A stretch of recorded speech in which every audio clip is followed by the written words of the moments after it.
Good morning. See, fantastic job singing because the sun came out when you all were singing. So good morning and welcome to the Unitarian Universalist Congregation of Princeton.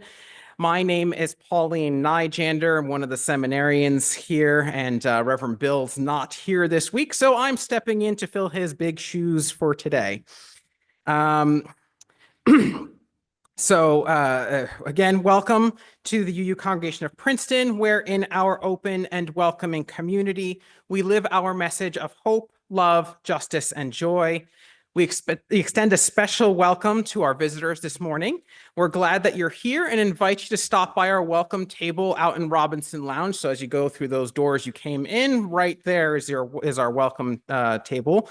And we got folks there that can answer any questions you might have about us or about Unitarian Universalism, at least on a surface level, just so that you can learn a little bit more about us and see if we're a place you'd like to stay.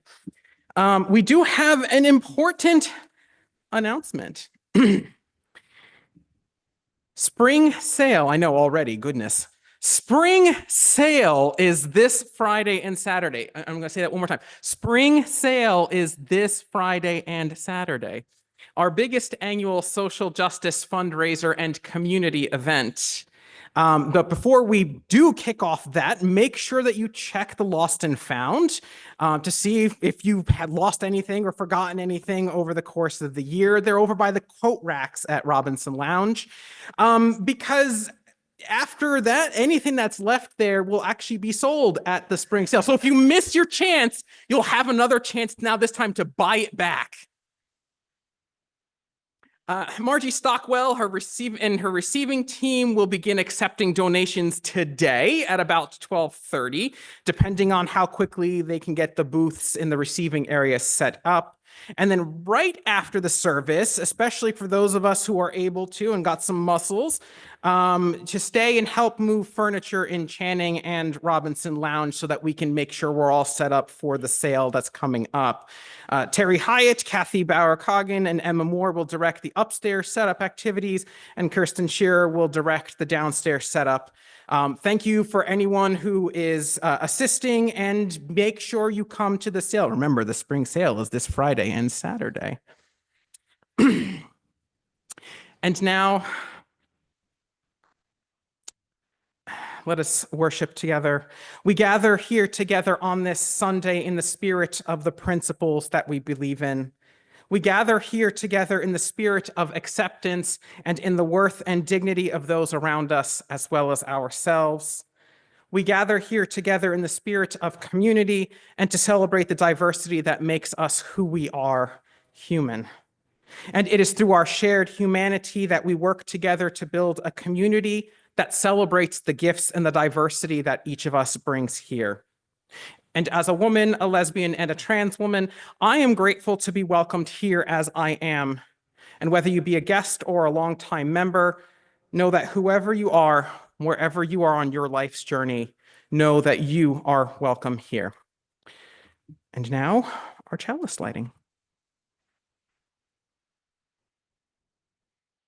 Listen, you who transformed your anguish into healthy awareness. Put your voice where your memory is. You who swallowed the afternoon dust, defend everything you understand with words. You, if no one else, will condemn with your tongue the erosion each disappointment brings. Tino Villanueva.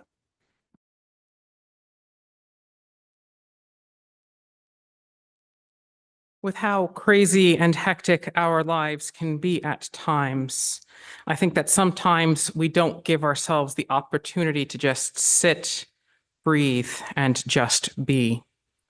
So for this morning, I want to give us all the gift of just being. I invite you to settle into your seats, get comfortable, and then take a deep, full breath in, followed by a long, slow exhale, allowing your eyes to gently close. Let's take another nice big breath in, and a long, slow exhale. Let the tension you may be feeling in your neck and shoulders just let it all out as you exhale. Take one more deep, long inhale in, and on the exhale, allow yourself to fully arrive in your body and into this moment and into this breath. Now, letting go of any control of your breathing and just simply allow yourself to be here. Let go all of the effort it has taken to bring yourself here. Let go all of the thoughts and pressures of what is yet to come, and give yourself the gift of this moment, this time together with everyone here.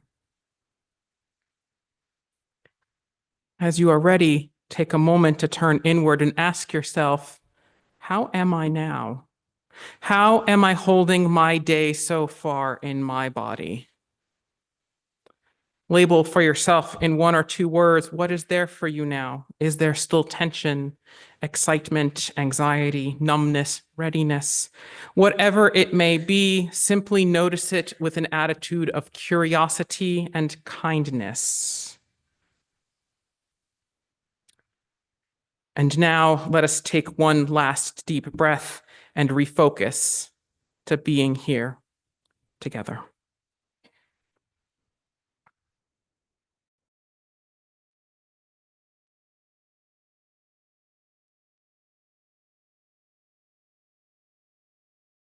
Thank you for that beautiful music.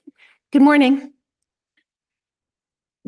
Years ago, when my father was paralyzed in a serious accident and was teetering on the edge of death at a hospital in New York, a friend called to see if I needed anything. Anything at all, she told me. Great, I said.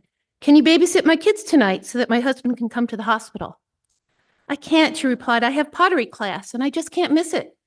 Is there anything else you need? No, I thought I told you what I needed. When my father died nearly 10 years later, and I was lying on the living room couch, assuring anyone who asked that I was absolutely fine, a friend came by my house, scooped me up, and took me out for tea. She told me that there would come a time when I wouldn't always feel so sad, and that little bit of kindness made a big difference. I learned important lessons from both those friends. From the first, I learned that when you offer help, you should be willing to do whatever it takes. And from the second, I learned that sometimes you have to stand up and actively help. I've seen people at this congregation supporting members of this community again and again to help people when they're sick or have lost a loved one or just need a helping hand. Just recently, when I broke my wrist, a kind person came by with fresh bread and homemade jam. The thoughtfulness made me feel better just knowing that someone cared. I believe those acts add up. One of my favorite movies at Christmas is A Wonderful Life. And I always love the idea that all those small acts of kindness in a lifetime have an impact and may not be obvious to you without a guardian angel dropping by. But if I understand it correctly, Tikkun Olam, which Pauline will tell you about later, and which I just learned about 5 days ago, is also about helping our society at large. And I know so many of us are doing those things, whether it's working to help immigrants in our community, organizing a Trans Day of Remembrance, or working our collective fannies off at the spring fair to help raise money for local charities. All these things can make the world a better place. And yet, we're confronted right now with a world and a democracy that is on fire. I think a lot of us, maybe all of us, feel paralyzed watching the current administration set everything on fire to create this giant conflagration. But we also know when there's a fire, you've got to grab the nearest tool at hand, a garden hose, a bucket, a fire extinguisher if you have one, and try to put that fire out. And we all find different tools. For me, the 2 most obvious ones are peaceful protest and the power of elections. I know many of you have protested, and so I'm preaching to the choir when I say that protests really do truly make a difference. Studies of peaceful protests from the 1960s through the 2000s found that nonviolent protests by a significant percentage of the population, this one study said 3.5%, can change the political equation. It's important to stand up and to keep standing up and to bring your friends and family with you when you can. And then there are elections. Many of us felt our hearts break in the last one, and we needed to rest, and we needed to turn off the TV news and charge our batteries. But now we're facing important local, state, and in 1 year, federal elections. And we're going to need to fight like hell to elect people who will preserve our democracy. We are facing an extraordinary moment right now, and it's time to stand up. I know many of you are doing that, and I applaud whatever you're doing. It's not an easy path, but it's the only path in front of us if we hope to repair the world. I'm going to change the order up real quick. I'm going to do my reading first, and then otherwise it's going to be a big block of me talking, and no one wants that. All right, so for the reading today, I am reading from the Torah, specifically Genesis 1, 9 through 25. God said, "Let the water below the sky be gathered into one area, that the dry land may appear," and it was so. God called the dry land earth, and the gathering of waters he called seas, and God saw that this was good. And God said, "Let the earth sprout vegetation, seed-bearing plants, fruit trees of every kind on earth that bear fruit with the seed in it." And it was so. The earth brought forth vegetation, seed-bearing plants of every kind, and trees of every kind bearing fruit with the seed in it. And God saw that this was good. And there was evening and there was morning, a third day. God said, "Let there be lights in the expanse of the sky to separate the day from the night. They shall serve as signs for the set times, the days, and the years." And it was so. God made the two great lights, the greater light to dominate the day and the lesser light to dominate the night, and the stars. And God set them in the expanse of the sky to shine upon the earth, to dominate the day and the night, and to separate light from darkness. And God saw that this was good. And there was evening and there was morning, a fourth day. And God said, "Let the waters bring forth swarms of living creatures and birds that fly above the earth across the expanse of the sky." God created the great sea monsters and all the living creatures of every kind that creep, which the waters brought forth in swarms, and all the winged birds of every kind. And God saw that it was good. God blessed them, saying, "Be fertile and increase, fill the waters in the seas, and let the birds increase on the earth." And there was evening and there was morning, a fifth day. God said, "Let the earth bring forth every kind of living creature, cattle, creeping things, and wild beasts of every kind." And it was so. God made the wild beasts of every kind and cattle of every kind and all kinds of creeping things on the earth. And God saw that this was good.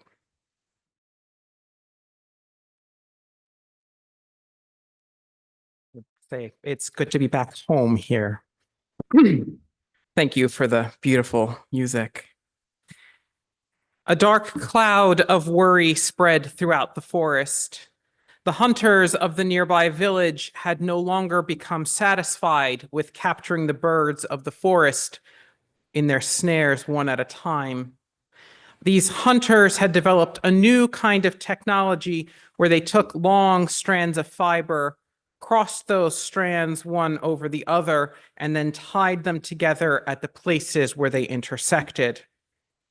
They were making nets. Instead of capturing a single bird, these hunters could now capture larger amounts of birds in one go. The birds of the forest that had managed to escape these new nets were terrified. What could they do? Some of the birds that heard the story lost all hope. "It is pointless," they all peeped in their feeble voices. "There is no way we can escape this horror. We might as well give up now." Some of the birds, however, got busy.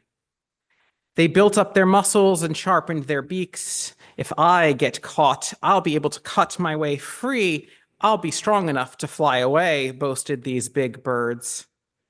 While it was encouraging to hear some of the birds had hope, a number of them did not like the brazen approach of these big, strong birds. "If I escape while others do not, my life will be filled with unhappiness." So a meeting was called between all of the birds of the forest, and there was much chattering and whistling and cawing that happened all throughout the day and the night, until finally the birds had a plan. It did not take long for the birds to put their plan to the test, however, for off in the distance they heard the sounds of a bird in distress. Many birds heard the call, and they all flew toward the sound to help this bird. And they landed on the branches of a big tree, but could not see anyone in distress. Suddenly, they were all trapped beneath a net. It had been a trick, and now they could barely move. Some panicked and cried out, but others remained calm, and that calmness that settled upon all of the birds as they began to whisper, "Remember our plan. When the king of the birds sings, let us all flap our wings." The king of the birds began his tune, and the birds began to flap their wings. It was hard work. When it began to feel impossible for some of the birds, they looked at their neighbors and felt encouraged to see that they too were working hard at flapping their wings. Suddenly, they all lifted out of the tree and they rose higher and higher into the sky with the net coming with them.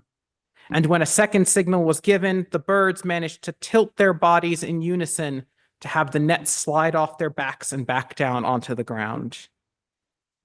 After that, a new melody could be heard in the forest, a melody about there being strength in unity and about working together. Having grown up as a child in the 1980s and 1990s, I was raised on the successors to Gene Roddenberry's 1966 show Star Trek, with Star Trek: The Next Generation, Deep Space Nine, and Voyager. Now, for those that may be unfamiliar with the setting of the shows, there could be some of you out there. It involves a number of characters, human and alien, that were all members of a united federation of planets, whose primary mission was to seek out new life and new civilizations, and to boldly go where no one has gone before. Earth worked to become a world that had moved beyond the political and social issues that had been plaguing humankind, and humanity was able to create an idyllic world where there was no crime, no one was lacking any of the basic necessities, and everyone worked toward the betterment of humanity as a whole. It was a society where the thought of infinite diversity and infinite combinations was not only just a saying, but a way of life. It was so impactful to my young, impressionable mind that I thought that we were there already in a lot of ways in our world today. I was lucky to be in an elementary school that had a fairly mixed population of students from all different races and walks of life. Despite the Challenger disaster in 1986, space exploration seemed to be picking back up again with things like the Hubble Space Telescope, a planned international space station, and countless other scientific endeavors in outer space. We were well on our way to this fantastical world I watched on the television. However, as I grew older, I learned that the idyllic world of Star Trek was most decidedly not the world that was present before me. This fact seems to be reinforced every morning when I allow myself 15 to 20 minutes to catch up with the news. And with each news story that I read, it feels like our world is moving further and further away from the world I hoped for when I was a kid. And instead, it seems to be heading down the path towards the very things that shows like Star Trek tried to warn us against. Some of us may employ the use of more colorful language in saying this, but many may see our world as broken, and the problems that the idyllic world in Star Trek had eradicated, well, they just seem to be getting worse. And like the birds of the story, because of the enormity of the challenges and the brokenness facing us, it can be very easy for us to fall into despair. In the Jewish faith tradition, there exists a phrase, Tikkun Olam. It is a phrase that was originally found in the Mishnah, a body of classical rabbinic teachings compiled in the 3rd century of the Common Era. And the phrase's translation comes out to something like to repair the world or world repair. In the Mishnah, Tikkun Olam referred to a social policy providing extra protection to those potentially at a disadvantage. It was expanded upon in the Kabbalistic texts of Isaac Luria in the 16th century, who called upon humans to retrieve and reconnect the holy sparks of divine light that are scattered on and in the earth. And it took a little while, but from there, the more modern Tikkun Olam movement emerged in the mid to late 20th century as Jewish peoples, both secular and religious, became involved in the civil rights campaigns of the 1960s, the anti-war protests of the 70s, the Israeli-Palestinian conflicts in the 80s, and even the environmental movements in the latter half of the 20th century. In short, it became an idea that spurred on a number of movements that spanned multiple topics and directions. But most importantly, its primary focus was on making the world a better place. And that focus on making the world a better place was rooted with human beings needing to work toward not only fixing any damage that humans and humanity may have caused, but to also work toward creating a world that is better than the world that was created before it needed fixing because of our actions. In a lot of ways, the concept of Tikkun Olam calls on us to push ourselves out of our comfort zones, to change the way we view and see the world, and to then do the hard work to fix said world. This concept seems to walk hand in hand with and is intertwined with our very own Unitarian Universalist values. I say this because the concepts behind the modern Tikkun Olam movement outright reflect the principles and values of justice, interdependence, equity, transformation, pluralism, generosity, and love. Now, given the number of Jewish people that have found their ways into our UU congregations over the decades, and the social justice work the Unitarian Universalist faith did in the mid to late 20th century, work that was done at the same time that the modern vision of Tikkun Olam came to prominence in Jewish social justice spheres, it does not surprise me that we, as Unitarian Universalists, found ourselves flirting with the idea of Tikkun Olam in the very work that we do. Because of how diverse we are as Unitarian Universalists, though, I think where some people might have difficulty with the general concept of Tikkun Olam would be that at its heart, the idea is rooted and linked firmly with the divine and divine's creation, and that as stated in the book of Genesis, that the divine's creation was good. Some may struggle with the idea that it's rooted to a specific deity, and maybe not to a higher power of our understanding. And that's okay. We can still utilize that idea of working to fix a broken world and making it better and marrying it to our own principles and values. No need to get the divine involved if that is not our thing, for we have something else to root the basis of our work in, and it's that list of principles and values I read a few moments ago. Now, where I think these ideals of fixing a broken world intertwined with our principles and values can begin for a lot of us is with a focus on the communities that we are members of and in. I say this because it is in our communities, like this one here at UU Princeton, where most of us probably draw our strength, our support, and the help that we need in order to make it through difficult and overwhelming times. It is in these communities that we work together to push for the changes in society that we wish to see, how we as Unitarian Universalists work to fix a broken world. Author Peter Block of the book Community, The Structure of Belonging offers us some possible ways for recontextualizing how we view our communities then, to make them places that are better able to take on this task of fixing a broken world. And these tools begin with a recontextualization by him of what an authentic community looks like. The first being that we are all living in communities of possibilities and not communities of problems. As communities, we should be focusing on the gifts that each of us brings. It is these gifts that people bring with them that help get the work done. The second being that community exists for the sake of belonging and to remember that it takes its identity from these gifts, the generosity and the accountability of those within it. Community should never be defined by its fears or its isolation or its desire for retribution. And the third being that we all have the capacity, expertise, programs, leaders, regulations, and wealth required to end unnecessary suffering so that we can create an alternative future. These recontextualizations about what authentic community looks like isn't necessarily going to come easy, especially in this day and age where it seems that divisiveness is the norm and all we can see is problems in a broken world. But Bloch's main focus in his book is that change, real change, begins with an authentic community and not with the systems of power and oppression.